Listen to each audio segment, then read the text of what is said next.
Hi, I'm Jose Caballero, the Director of Digital Strategy at Blind Labs. I'm Chris Doe. And what do you do? The Chief Executive Officer of Blind. Ooh, Chief Executive Officer of Blind. I changed that. You changed it. I know. Because you didn't like my title. I like CEO much better. Right.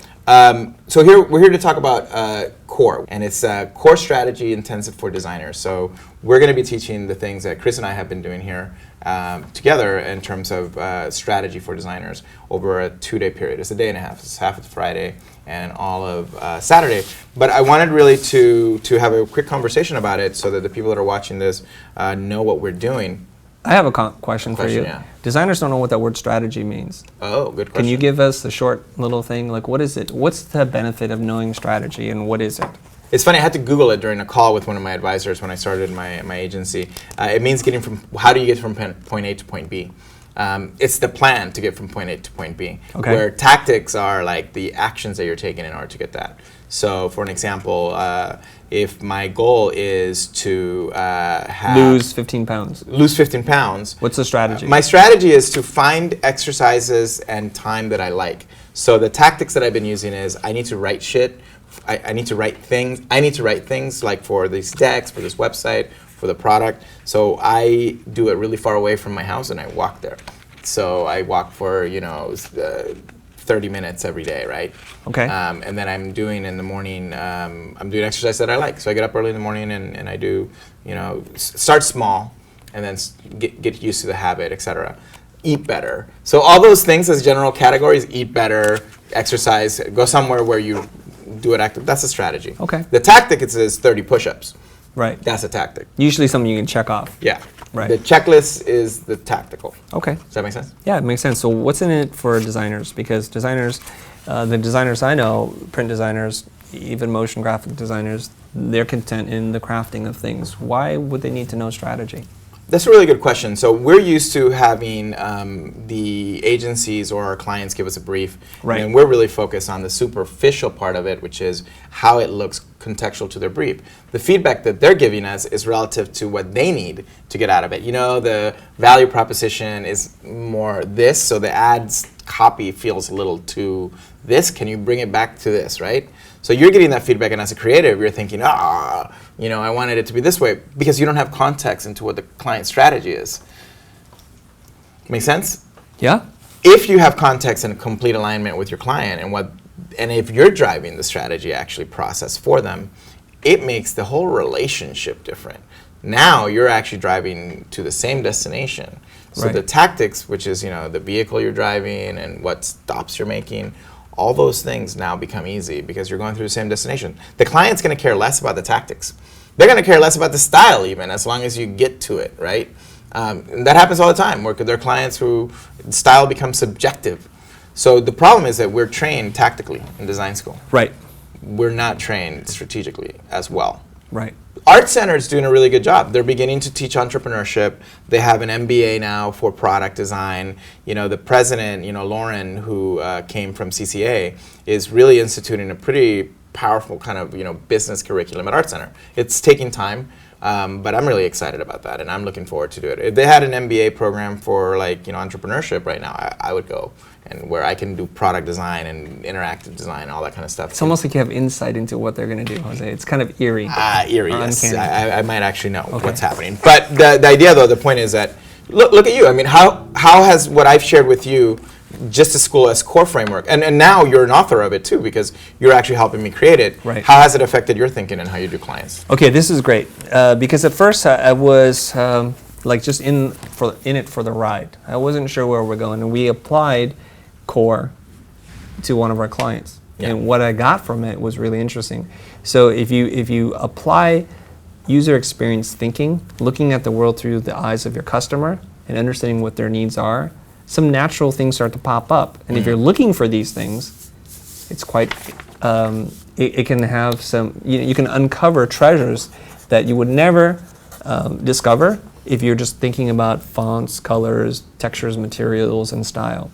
So let me share a couple of things. So the thing that I saw in this client that we're working on together, it's for a storage company. And they told us that most of their customers, clients are women. They're in transition. Some of them are single moms now, and they have a couple of kids. And they're lower to middle income. So they're not going to have the same kind of support group that somebody else of a different social economic position might have, right? So we talked about designing a space so it felt friendly for women and safe for their kids, because chances are they're busy, they're picking up the kids, and then they have to go drop things off in storage. And so that started to inform the design, the language, how we communicate to the customers. And so that has been really great. And we did it live, so we didn't necessarily ask the client and go away and write it. We asked the client, we whiteboarded it right there and got it all out of them. This is really an important difference here, because before, what I would have done was to try to do research on the internet, talk to a few people and interview, this kind of research-based thing. That takes up a lot of work, and then I kind of would propose some kind of hypothesis. What I found really fascinating is between different stakeholders, they knew all that they needed to know. They told us this is the customer base, this is what we know, because we have the data to support it. And all we needed to do on our end was to be these objective listeners and to facilitate the meeting and just to help them come to the same conclusions. So once we saw it, we validated it by asking them, is this true? And they said, yes, it is. So if we did this, do you see value in that? And they're like, absolutely. And you can see eyes light up, light bulbs go off. This is incredible. Okay, there's a tit for tat. They knew that we said it and now we did it. That's right. So this is what's really interesting to me now, because then I can provide value to our clients in ways I could not before, much like what an agency does. Interesting. So it's very powerful. So here's the thing. I shared this with other people. I have a friend, he owns a design practice, and he's applying the same principles, but he doesn't quite fully understand it yet. So for him, he's able, even with what he's been able to understand, he's been able to grow his business by quite a bit. But here's the key difference. So he did it the way I did it just 6 months ago, which was to do the research. So he came back and he gave his clients a 5-hour presentation. I would put a bullet through my head, but whatever. A 5-hour presentation. He went through every little thing, and some interesting things came up. So I asked him, out of your whole presentation and dialogue with the client, what actionable insight did you have? Do you know what he said? This is what he said to me. He said, well, I understand that this chain of restaurants, their branding is all over the place because that was not their focus. So for him, the actionable insight was to make sure the branding was consistent. So you know what his challenge was from one of the partners, the founding partners, was that our company is very successful. Why would changing the logo or the color palette or the way the menus look have any impact on our business at all? You know what his reaction was? He's like, he just didn't get it. My reaction is, you don't get it. Because look, now I'm going to spend all this money reprinting, building new signage, and what kind of impact would it have on my business? Interesting. Probably it will cost you money to do all this stuff. It'll take money out of their pocket because they have to close down and remodel and change things. And they might even alienate people. Right. So he was really confused at this point. Yeah. So what he did was he went through all the steps and process of trying to understand the client and their customers, but he didn't have a way to tie that in your language, tit for tat, to something that was actionable to help his clients make money. So he needed a framework to do that. Because the framework, the core framework basically does this. It ingests that input live in front of people, and then the output is actually the correlation, the tit for tat. And you even helped make it even more like tit for tat. Like before, it was kind of tit for tat, and I could put it together, and you're like, oh. So let me give you an example without telling you who the client is and all these kinds of things, okay? They would be considered to be in the kind of fast casual dining experience, right? So they're busy, lines out the door kind of situation during lunch. Business falls off dramatically for them in the evening, okay? And then on the weekends, it's just off the map. It's just like, that's it. So they don't even open on Sundays. Wow. Okay?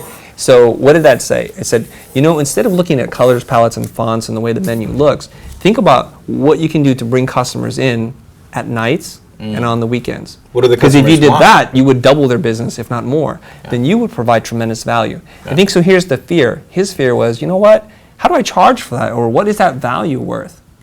So that's something that we need to talk about and address. We do need to do that. I mean, because how do you charge for this kind of thing? Because if I give you an idea and you make double the amount of money, I'm not going to be sitting there talking to you about charging you a couple $100 an hour. Right. But let me tell you how people are doing it now. So I'll give you an example, and I'll post the example below. And keep it short because I want to finish that story. So Yeah, finish. Okay. So a lot of the people that are using the core now, the Skool OS CORE, it's not necessarily that they're charging for that service exclusively as a separate thing. It's that now they have gone from doing a $1,000 website to doing a $15,000 website, and the client's saying, you know what? This was amazing. I am totally willing to pay for that price. Okay, so then they get that reputation. You know that. They get that reputation, and when they get referred, hey, so and so, awesome job. They helped me with my business. You know, it was a little expensive, but I would pay for it. And that's not how they refer you. Versus, hey, here's my cheapest designer, which is how people usually do it. Right. And being that I'm about the business of design, I want to make sure that escalates. Yeah. All right. That's what consultants do. So that do. people make more money. So you go in for the $10,000 job and you walk away with a $3 million consulting gig. Yeah.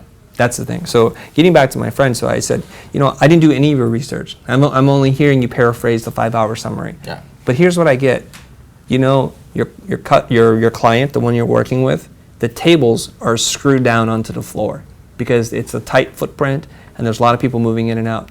That is not a place I would want to bring my wife or my kids as a fine mid-level dining experience. I would not think like my family's from out of town, I have friends over, I'm going to bring over them there on the weekend. So they're not capturing any of this business. And so what they've been talking about was redoing the interiors, but without any real objective roadmap on how to get there. And so they're just going to throw stuff on the wall. And so they're making decisions purely based on aesthetics, the same trappings that designers fall into, yeah. As opposed to what kind of interior design changes will bring customers in here after hours and on the weekend. Because they're full of customers during the kind of business lunch. They provide a good meal at a great value, and they're very consistent on how they deliver that. That's where you would start to say... I'm going to challenge you, though. Here's the challenge. So you're talking about being interested in the business. He might not be that interested in the business. I'll take it one step further. Tatiana Luthi, who's one of the school coaches now and is an Art Center graduate and has been learning a lot of this with us, her point that she made about this is that, I mean, again, in a slightly different context than what your friend is going through, that it gave her, understanding the customer and designing to the customer, gave her an objective roadmap in which she could deliver faster and easier what the solutions were that she was trying to solve. Right. So I call that fidelity. I call that the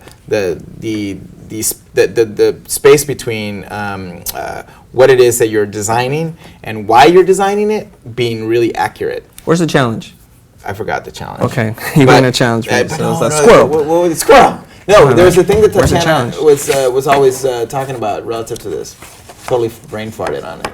There was a challenge. But the reason why I know what it is. So the challenge is that you're very attuned to that because you're interested in business. I'm attuned to that. She said, I don't know. The challenge is this. She said, I don't know about this industry. Like she had no idea. That's what he said. Yeah. That's what he said. I don't know about this industry. And here's what I said to her. I said, I walk in, and you made this comment the other day where you said I was winging it with a client.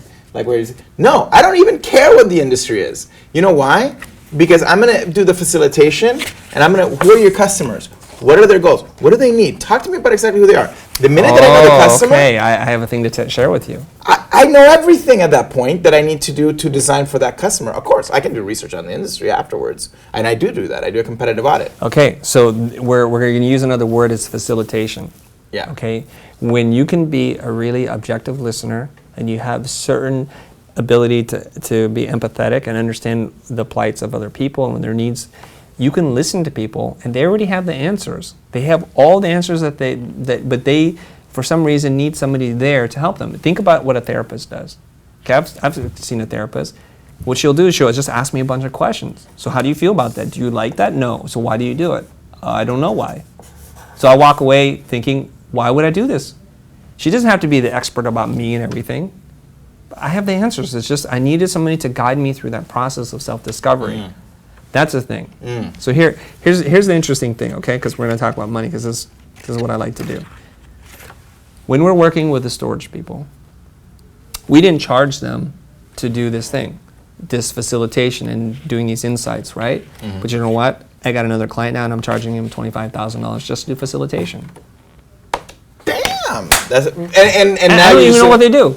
I have no idea. and They've you don't already really- agreed to It it. doesn't matter, right? So why is this? The thing is, a lot of designers. They're dorky. They want to know exactly. I gotta what know. they- I gotta be the. I gotta be an expert. I gotta log in the Malcolm Gladwell. How many Yeah. hours? I gotta do 10,000 10,000 hours. hours. I gotta be at 10,000. No, because I'm not coming in to say I'm an expert in doing. You're the expert, Mr. You are Client. the expert. Tell me about it. And I'm just gonna listen to you and help Exactly. guide you through this process and help you to uncover what the answers You're are. a shrink, basically. You're a design shrink for them. Possibly. Let's get to the Or a money business part, though. shrink. Here, let's get to the money part. It's $14.99 to spend 2 days with us, with me and you. It's a bargain. And you're going to say that's too cheap. I know it. I know it. It's a bargain. It's a bargain. If you're an Art Center alum or if you're an AIJ member, You're gonna- you even get a better deal. No, but hold on. No. I'm not even going to tell you what the deal is. You'll get it in the email list when you're an Art Center alum, so you'll get it into the email list. But here's the thing.